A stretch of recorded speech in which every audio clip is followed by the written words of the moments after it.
Occasion ఏదైనా location ఎక్కడైనా తెలుగువారి వేడుక అంటే ఆలివ్ మిఠాయి ఉండాల్సిందే.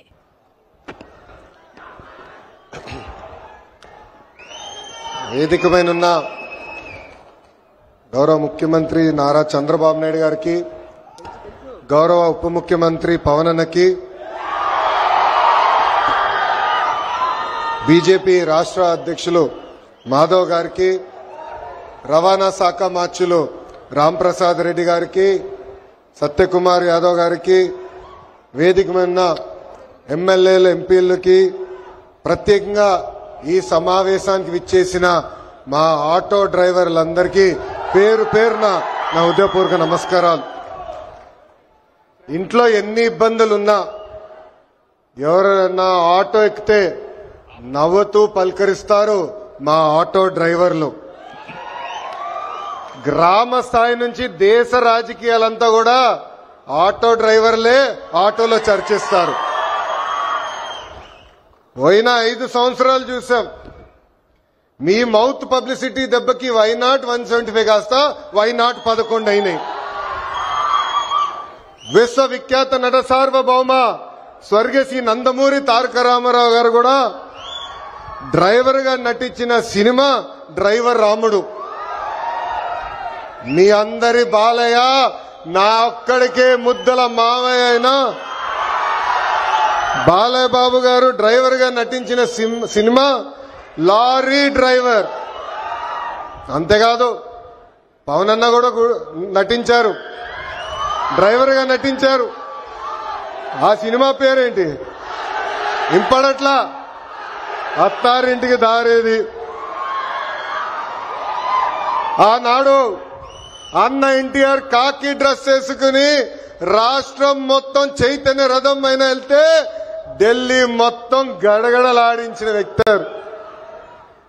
చంద్రబాబు నాయుడు గారికి ఆటో డ్రైవర్ల సమస్యలు బాగా తెలుసు. కేబినెట్ మీటింగ్ లో ఏనాడు ఎప్పుడైతే మేము చర్చిస్తామో మా ఆటో డ్రైవర్లకి మేము అండగా నిలబడతామని పదే పదే చెప్తారు. అందుకే ఆటో డ్రైవర్ల సేవ పేరుతో ఈ రోజు ఈ పథకం మన ప్రజా ప్రభుత్వం రూపొందించింది.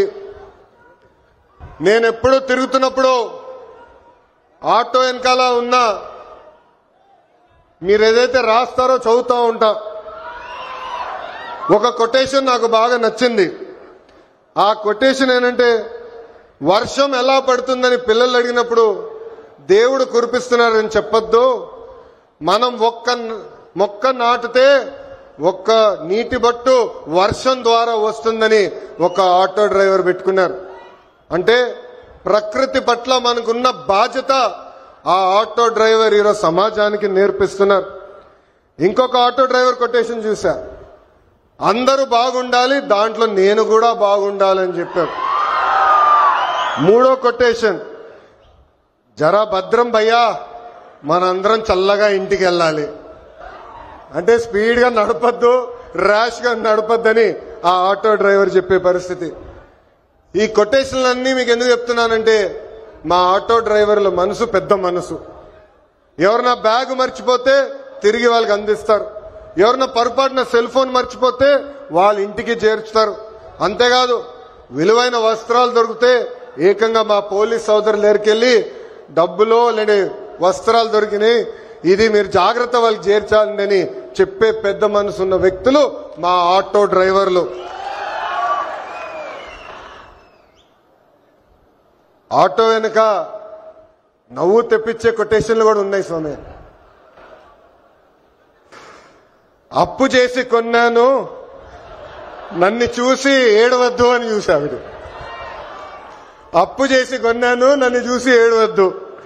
ఇంకోటి, హాయని ఆశ పెంచొద్దు, బాయని బాధ పెట్టద్దు. అంటే ఎప్పుడు ఆటో వెనకాల బండి ఉంటే నవ్వుతూ ఉంటాం. సమాజం పట్ల మాకున్న బాధ్యత తెలుస్తుంది. ఎన్ని సమస్యలున్నా ఎన్ని ఇబ్బందులున్నా నవ్వుతూ ఆదరిస్తారు మా ఆటో డ్రైవర్లు. అందుకే యువగలం పాదయాత్రలో ఆటో డ్రైవర్లతో ప్రత్యేకంగా నేను సమావేశం ఏర్పాటు చేసుకున్నా. వాళ్ళు ఎదుర్కొంటున్న సమస్యలు నేను తెలుసుకున్నా. ఆనాడు ఆటో డ్రైవర్లు నాకు చెప్పింది ఒకటి, కుడి చేతిలో 10,000 పెడతారు, ఎడం చేతిలో 20,000 రూపాయలు లాగేస్తారని. అరే ఎట్లా లాగుతున్నారా భయ్ అని అడిగా. గ్రీన్ ట్యాక్స్ పెంచారు, 20,000 రూపాయలు చేసి బాదుతున్నారన్నారు. అదేవిధంగా రోడ్ల పైన ఉన్న గుంటలు పూడ్చట్లేదు, 5 సంవత్సరాలు ఎవరు పట్టించుకోలేదు. ఆ గుంటల వల్ల మా ఆటోలు రిపేర్లకు వస్తున్నాయి, దీనివల్ల చాలా చాలా ఇబ్బంది పడుతున్నామని ఆనాడు చెప్పారు. అందుకే మీ ఆదరణతో 94% సీట్లు ఈరోజు ప్రజాప్రభుత్వం కైవసం చేసుకుంది. మన ప్రభుత్వం అధికారంలోకి వచ్చిన వెంటనే గ్రీన్ ట్యాక్స్ ని ఏకంగా 3,000 రూపాయలకి తగ్గిస్తాం జరిగింది. అంతేకాదు పవన్ అన్న నాయకత్వంలో సుమారుగా 2,000 కోట్ల రూపాయలు ఖర్చు పెట్టి గుంటలంతా కూడా మనం పూడ్చడం జరిగింది. ఈ రోజు ఎక్కడ లేని విధంగా కొత్త రోడ్లు కూడా మన ప్రభుత్వం వేస్తున్నాం. అంతేకాకుండా ఆటో స్టాండ్లు ఏర్పాటు చేయాలి, మీకు అక్కడ తాగునీరు అందజేయాలి. ప్రత్యేకంగా మహిళలు ఆటోలు తోలుతున్నప్పుడు వాళ్ళకు కావాల్సిన టాయిలెట్లు కూడా అక్కడ ఏర్పాటు చేయాలి. ఎలక్ట్రిక్ ఆటోలు మీకు అందిస్తమే కాదు, ఛార్జింగ్ పాయింట్ కూడా ఏర్పాటు చేయాలని ఆనాడు మాకు చెప్తాం జరిగింది. ఇది చేసే బాధ్యత కూటమి ప్రభుత్వం తీసుకుంటుందని ఈ సభాముఖంగా ప్రజలందరికీ నేను తెలియజేస్తున్నాం. నేను యువగలం పాదయాత్ర చేసినప్పుడు మహిళల్ని కించపరిచే విధంగా ఆనాడు రోజా గారు మాట్లాడారు. మా తెలుగు మహిళ చీరలు గాజులు ఆమెకి ఇచ్చేదానికి వెళ్ళినప్పుడు వెళ్ళిన ఆటోని ఆనాటి పోలీస్ సోదరులు సీజ్ చేశారు. ఆ ఆటో డ్రైవర్ పేరే హమీద్ బాషా. పాపం ఈ ఆటో పైన ఆయనే కాదు, ఆయన కుటుంబంలో ఉన్న 5గురు ఆధారపడి ఉంటారు. అతను నా దగ్గరికి వచ్చి, అన్నా నేను ఇబ్బంది పడుతున్నా, నన్ను ఆదుకో అంటే గౌరవ ముఖ్యమంత్రి శ్రీ నారా చంద్రబాబు నాయుడు గారు ఆనాడు నేను ఫోన్ చేసి ఒక ఆటో ఇవ్వాలనుకుంటే ఒకటి కాదు, ఏం అవసరం ఉన్నా ఆ కుటుంబాన్ని ఆదుకో, ఇది మన బాధ్యత అని చెప్పిన వ్యక్తి చంద్రబాబు నాయుడు గారు. సామాన్యుడి కారు ఆటో, వర్షం వస్తే ఇంటికి తీసుకెళ్లేది మా ఆటో డ్రైవర్లు. ఏకంగా చిన్న పిల్లల్ని సేఫ్ గా స్కూల్కి తీసుకెళ్లి తిరిగి తీసుకొచ్చేది మా ఆటో డ్రైవర్లు. అనారోగ్యంతో ఎవరన్నా బాధపడితే అంబులెన్స్ లాగా మారి ఆసుపత్రులు కూడా తీసుకెళ్లేది మా ఆటో డ్రైవర్లు. పనికి గాని ఆఫీస్కి వెళ్లాలన్నా, ట్రైన్ ఎక్కాలన్నా, బస్ ఎక్కాలన్నా ఫీడర్ వెహికలే మన ఆటో.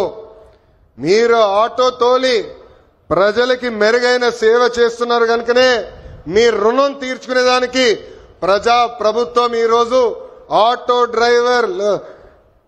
డ్రైవర్ల సేవలు అన్న పథకాన్ని మేము రూపొందిస్తాం జరిగింది. కార్మికులు డ్రైవర్లు తమ వాహనాలు పూజలు చేసుకుంటారు దసరా పండగప్పుడు. దసరా పండగ అయిన కరెక్ట్ గా 3 రోజుల్లోనే ఈ రోజు ఆటో డ్రైవర్ల అకౌంట్ లో 15,000 రూపాయలు ప్రజా ప్రభుత్వం అందజేయబోతుంది. సుమారుగా 3 లక్షల మంది డ్రైవర్లకి ఈ కార్యక్రమం వర్తిస్తుంది. అందుకే నేను ఇక్కడున్నా మిమ్మల్ని అందరిని ఒకటే కోరుతున్నా, మన వృత్తిలో డబ్బులు ఖర్చు పెట్టాలి, మెరుగైన సర్వీస్ అందజేయాలి. అప్పుడే మనకు కూడా అద్భుతమైన మార్కెట్ వస్తుంది. ఆవకాయ పట్టాలన్నా, అంతరిక్షానికి వెళ్లాలన్నా, ఆటో అద్భుతంగా తోలాలన్నా మా మహిళలే చేయగలుగుతారు. నేను ఇక్కడికి వచ్చినప్పుడు ఏకంగా స్వర్ణలత గారు నన్ను నడిపారు. ఆమె ఇంట్లో పడుతున్న కష్టాలు నేను నేరుగా తెలుసుకునేదానికి అద్భుతమైన అవకాశం వచ్చింది. ఇక్కడ ఉన్న మగవాళ్ళ కన్నా మా అక్కనే అద్భుతంగా నడిపింది. ఈరోజు